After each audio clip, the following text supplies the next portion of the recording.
Catherine here, and in today's video, we are going to be talking about Mary Magdalene. I'll be completely honest, I had no intentions of connecting with her at all. I was actually trying to reach Jesus for some personal stuff, and she came through, so I'm just going to share that with you. I am a spiritual coach, a nurse practitioner, and an energy healer. If you want to check out my services, you can go to my website at catherineglassman.com, or you can email me at hello@catherineglassman.com. So this is what happened. I kind of had a disagreement with my partner, and I just really wanted to get Jesus's advice, right? And so I usually go to Jesus for everything when it comes to human relationships. So whether it's romantic relationships, friendships, work relationships, anything having to do with me relating to another human being, I always go to Jesus. And that's because he just loves people. He loves humans, he loves humanity. He believes in humanity. And so I find it very helpful and comforting to go to him specifically. And he's very funny and very down to earth, but he will definitely check me if I need it. So I had a question about my romantic relationship, and I'm trying to meditate and I'm asking the question like, "Hey, I need some advice." And I feel him come over to my side while I'm meditating, and he grabs my hand as if he's sitting next to me and holding my hand, okay? Which was really sweet. Like he'll do that every once in a while. He'll either hold my hand, or he'll put his hand on my shoulder, or just sit with me or something. And if he feels like I need like a little humor, then he'll throw like some weird humor in there too. So he did that, and I was like, oh, okay, hey Jesus, I'm excited to talk to you. But he didn't say anything. And then out of nowhere, I felt this feminine energy come to my other side. And this feminine energy held my hand. And I got this image of a woman with long dark hair. It was just dark. And I think that's what inspired me to do my hair like this, to be completely honest. I wasn't even consciously thinking about it, but once my hair was done, I was like, oh, it kind of reminds me of like the visual I got. Anyway, and so this feminine energy is like holding my hand, and I felt like there were two like parental figures on each side of me, almost as if like we're going to help you through this together. And I instantly knew that it was Mary Magdalene. Now, I don't know much about her. I mean, I do now because, as some of you already know, I will fact check myself because I think it's fun when I meditate and get information and then it actually aligns to, historical encounters and things like that. And then sometimes that happens and then sometimes it doesn't. But regardless, I still like to know what is out there. And so prior to this, I really didn't know anything about her. And so I'm just holding their hands, and I realized that this was the first time that the both of them came in together. And I have asked Jesus before about my romantic relationships in the past, but for some reason, this was the first time I connected with Jesus in regards to this particular relationship, and he brought her with him. I do think that there is some significance, and I don't know. I just think that this particular relationship is calling a certain it's calling in more than Jesus's personal advice for me as a human. Anyway, so naturally I got really excited, and I kind of forgot what I was even trying to ask about, like for me personally. I honestly just wanted to know more about her and just get information on her because this is a new one for me. And I get super excited when I channel new energies. And I I usually am I'm trying to be better prepared when this happens. And so I again didn't have like any questions for her. So this meditation actually took place over 2 days because I thought this was just going to be a quick little thing, conversation with Jesus, and then it turned into something else. And so I kind of had to complete it today. So forgive me if it's kind of broken up and all over the place. I'm sorry. So the first thing I want to mention about Mary Magdalene is that her energy, it showed up pink for me, pink and soft, very, but it was, and I don't mean to say this in a bad way, but it was almost as if she was like um so quiet and so hidden. And I don't want to say that it was like she was invisible because it's not like that, but it's like she intentionally kind of was in the background. She was not overwhelming, and I know she did that intentionally. And of course, I, being the human that I am, compared her to Mother Mary, and the energies were very different. Mother Mary feels like a force to be reckoned with, like a mama bear kind of energy, but still very loving, but very protective. Whereas Mary Magdalene kind of showed up as this soft, divine, feminine energy. And it was very apparent that she was showing up, at least for me anyway, she was showing up as the divine feminine counterpart versus the mother. So more of like divine feminine wife kind of energy, which is why I feel like she was very soft and kind of in like I don't want to say she's in the background because that's not the case at all. But there is a power to her softness and to her stepping back. Like there is a that's intentional, and there is it's like it's strategic is what that is, okay? So I don't want it to get it twisted that she is like she comes second to Jesus, because not only did she make that clear, but Jesus made that clear that that's not how that works. So, of course, I was very human in my questions because I wasn't prepared. So I asked very human questions, okay? So the first thing that popped into my mind was this order that the Bible says that a family is in, right? Like apparently in the Bible, it says like the man comes first, then the woman, then the children.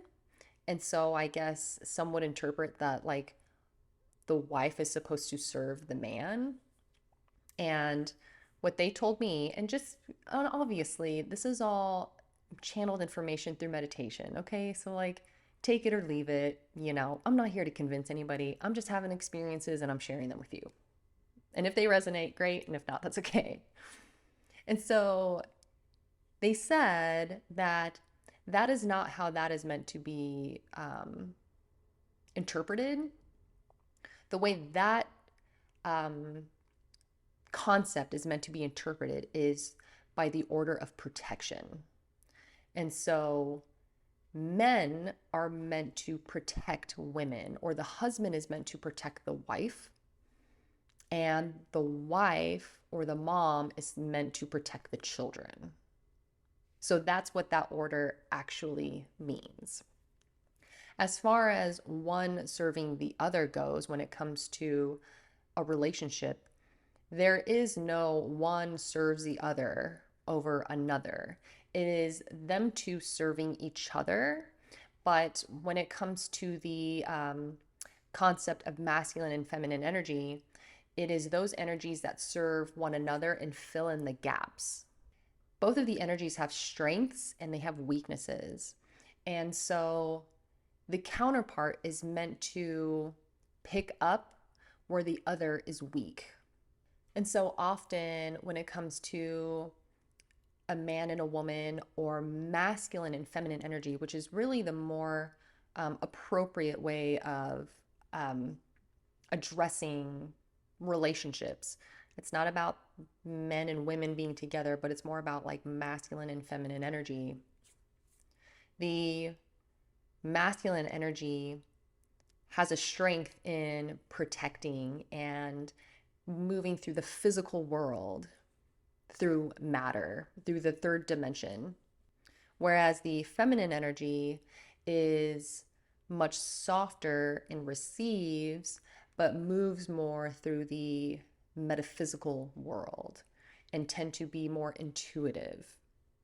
And while they're explaining this concept, the movie Mother popped into my head. And if you've never seen that movie, it's actually quite brilliant. It's dark, okay? So be prepared for that. It's definitely a psychological thriller slash horror. So be prepared. But it's actually quite brilliant. And they basically said that this movie is a good example of what happens when the one of the energies doesn't serve the other properly. And really, in the case of that movie, it's more that the masculine energy drops the ball. And as a consequence, the feminine energy um, like rises up and um, out of pain ends up destroying everything, including herself.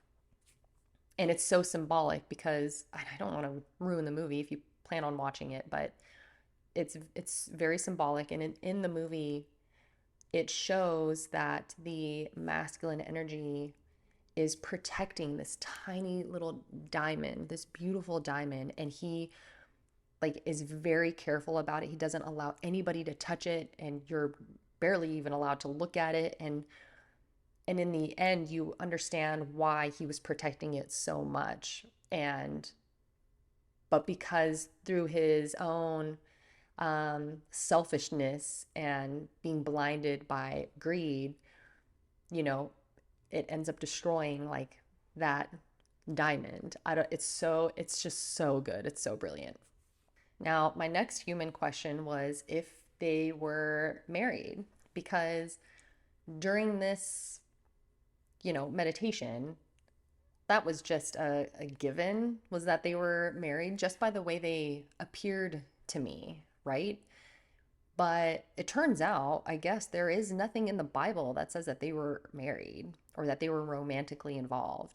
I guess, according to the Bible, she was a disciple, but she was not a romantic partner. And I guess there is some controversy behind that concept. I don't know if there has been proof or like, I really don't know. I'm curious to find any. But in my meditation, it was pretty clear that they were married. And so I was like, okay, well then did you guys like get married? Like did someone marry you? And he, like Jesus kind of laughed and was like, who would marry me except like who would who would ordain my marriage better than me? Jesus. And so no, like nobody like ordained them, right? Or, married them off. It's just so funny. And I was like, yeah, I guess that's a good point. Like, I guess Jesus can just do that. And besides, it was beside the point, right? So my part of what came through during this meditation, I asked like if people should get married. And they both said yes, that they actually love it when people get married. And it's not in the sense of a transactional marriage like we're so accustomed to, like where, you sign legal documents and you're legally married now. They weren't referring to that kind of marriage. They were referring to holy matrimony. And that's the word that they used was holy matrimony. And this was more of a promise to love another human unconditionally. And they said that this is such a blessing, and it is so valuable and in just in such high regard to source or to the creator. is because Jesus is looked at as um, someone who embodies unconditional love and compassion, right? And he just loves everybody unconditionally. Well, not all of us are going to be able to reach Jesus's level, right? But one way to potentially get there is to just love one person unconditionally. And that would be through getting married. And again, this doesn't mean legally necessarily, but more spiritually, more giving a promise divinely and in like the highest spiritual way. This is one way that you can tap into your own divinity. And so, if you really wanted to be like, a follower of Christ, then this would be one way of tapping into your own divinity is to love another human being unconditionally. And it becomes even more challenging to love another human that you're not related to because it gets a little easier to love your child unconditionally, but that's even a challenge in itself. But it's even more challenging to just love another person. But then, of course, I argued that a little bit and I was like, okay, what if you're just not being treated well? Right? Like, what if you are loving the person unconditionally, but you are not necessarily being loved unconditionally? And they said that if one person is acting in a self serving sort of way, then they don't necessarily consider that to be of a holy matrimony because that is showing that there actually isn't an unconditional love there. Because if you know there is a behavior that hurts your partner and you choose to do it anyway, then it's clear that the unconditional love isn't there. So it is definitely more of a just this selflessness in this dynamic, right? It is this, it is entering a relationship with the intention of serving the other person and not figuring out how they can serve you. But of course, both people have to be on board with this concept for it to work. And I just remembered when I went to my friend's wedding, and and this is post awakening, right? So it's just so funny. So my friend's getting married in a Catholic church. And she only wanted to get married in a Catholic church because her grandmother wanted her to get married in a church. Well, her grandmother wasn't able to come because of COVID, but she got married in a church anyway. And so we're just in this church and, they're going through the ceremony and the priest is saying all the things. Of course, I'm a little distracted with Jesus on the crucifix, right? On the altar, which that's always been like a problem I've had with the decor of Catholic churches. I just find it to be a little gory, right? I don't know. And so I'm just looking at the statue of Jesus and I'm talking to him. And I was like, so the ceremony's going on and I'm like, Jesus, what do you think about like you just being like nailed to a cross just right in front of us? And like I'm trying to watch my friend get married, but you're right there. Like, don't you think it's a little graphic and gory and like, I don't know, it just doesn't seem to be very tasteful. And he was like, you're literally missing the point.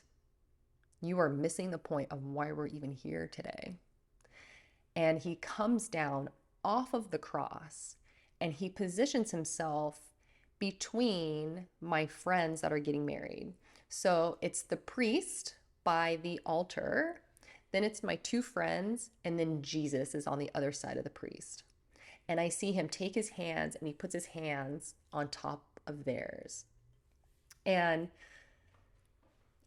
at that moment, I swear, I don't think anything changed, but I noticed that like it was so beautiful in there and it was so bright and like the sun was coming through like the stained glass and like shining down on the couple.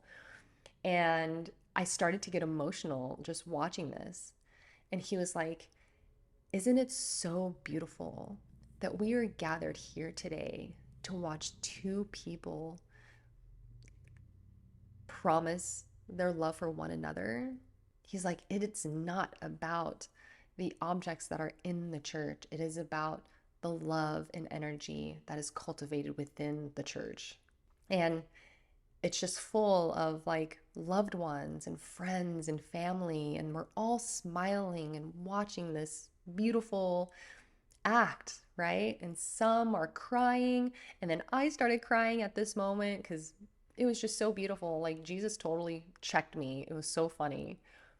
I was like, "Yeah, you're totally right. I'm literally not paying attention to what I'm supposed to be paying attention to." And so they do love it when people get married. My next human question was if they had a baby, and I got yes. They didn't share much more after that, and it kind of fed into this quiet, reserved energy of Mary Magdalene, like how why she was kind of in the background, so to speak. It wasn't because she didn't matter, because she very much mattered and she very much had deep knowledge and wisdom of the universe. But this was more of a protection strategy for her and the baby. And then he did remind me that, it's the masculine's job to protect the feminine, and it's the feminine's job to protect the child, the offspring. And I guess this was one way that they were able to do that, was to just kind of keep things quiet. And so I tried to go in a little bit about like the bloodline of Jesus, right? And like there's obviously a descendant out there, and they did not entertain that part um because it didn't matter. Because again, that would be focusing on the wrong thing. But I mean, I'm human, so I just wanted to know that. Um, but I did get like a reminder of the Da Vinci Code, which I read a long time ago and I watched it a long time ago, pre-awakening. So I'm gonna have to rewatch it now because I think, I don't know, maybe you'll find something in there. I don't know. Curiosity is getting the best of me. So then my next human question was about homosexuality. I was like, what what is the truth about homosexuality? Is it a sin? Does it go against God? Does it go against the Bible? And it was just a flat out, very straightforward no. It is not a sin. It does not go against the Bible. It does not go against God. And they said that, first of all, homosexuality occurs in nature, right? It occurs in other species other than humans. So there are animals that choose to have a partnership with the same sex. And then I brought up that some will argue that the reason why people believe that homosexuality is unnatural is because of procreation. Like you need a man and a woman in order to procreate. And so if that is the natural way, then that's how it's supposed to be, right? And they said that procreation is a different subject than it is about love and relationships. There are species out there that can perform asexual reproduction. And I think the term is like parthenogenesis or something like that, where you don't need like male sperm in order for like an egg to be fertilized, or it doesn't need fertilization at all. But I think from the short research that I did after, like during this meditation, right, um, that I think like all of those are like, if it's only females of a species that can do that, and then they create more females, but there are no males that can do that. Okay. And so that kind of addresses that argument. And they basically said that like divine love transcends the human vessel. It transcends gender, it transcends sexuality. The divine love that they refer to is this soul to soul connection. And the soul does not have a gender. It doesn't have a sex. It is everything. Now, this is different than those who find the same sex to be attractive, right? Like it is different than like it's different than the sexuality aspect. The sexuality aspect can go in a number of different ways. There can be a calling to live that lifetime as someone who's attracted to the same sex. Then there can be also a calling or a contract to be attracted to the opposite sex, right? It just depends on where that soul is in their spiritual evolution and within their karmic cycles. There will be some that are meant to experience that over the other.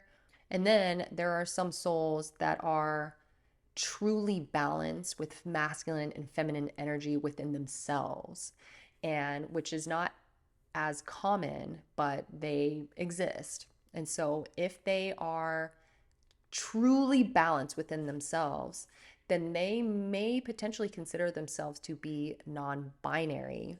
And when that's the case, they will often find themselves in a relationship with another person that is of a similar nature, that truly have a balanced masculine and feminine energy. But it is not as common as they say that it is currently.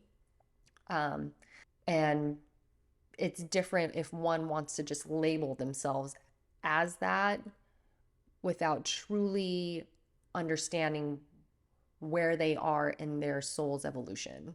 And then there's the subject of sexuality manifesting from a fear or from a trauma. So, not even being necessarily called to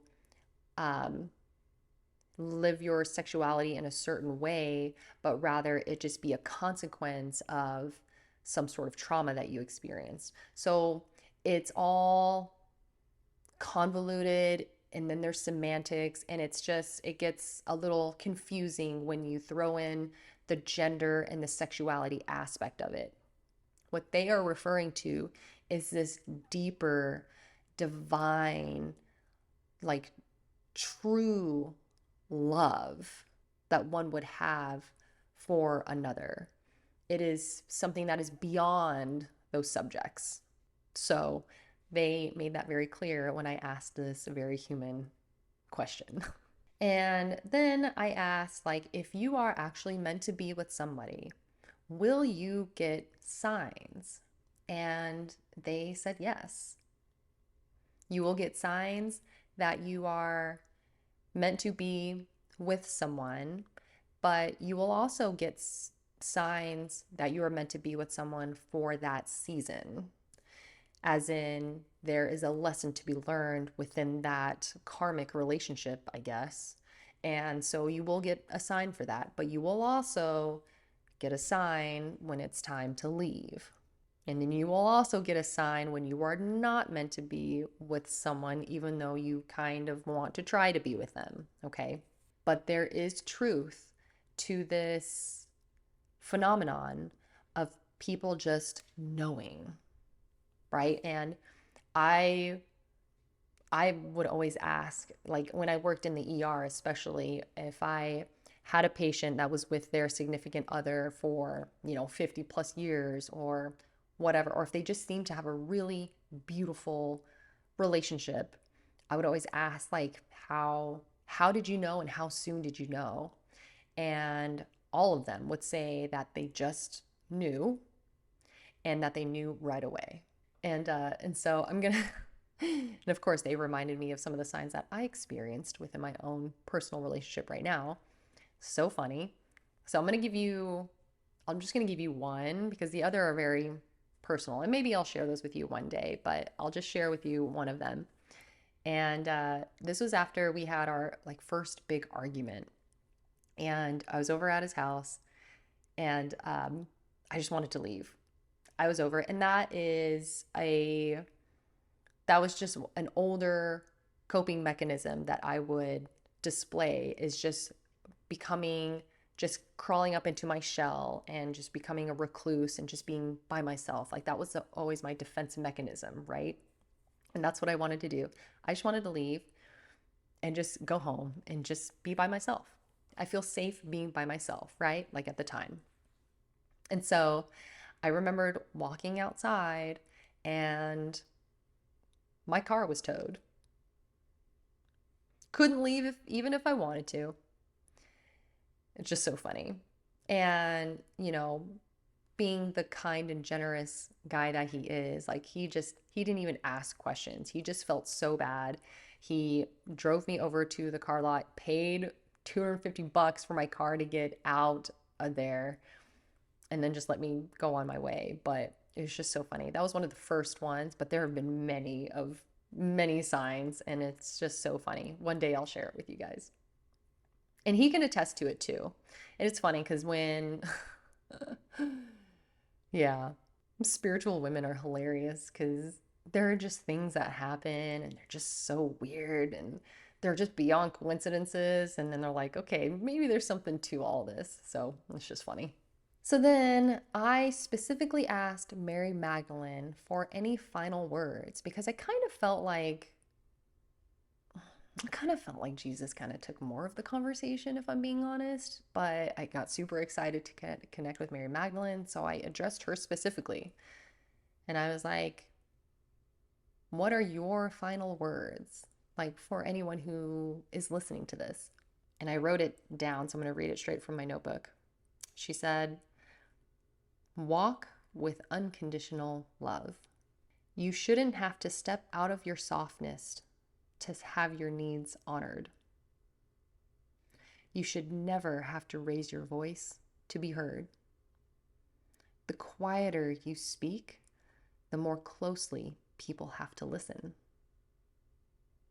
Make space for those that are willing to listen carefully. Together, you will show the world the power of love. Damn. Man, it's so good. And sometimes I really do feel like I just ruin some of these connections sometimes just with my human questions. But I don't know. I hope you appreciate that I asked those questions because there's a part of me that really wanted to know those things.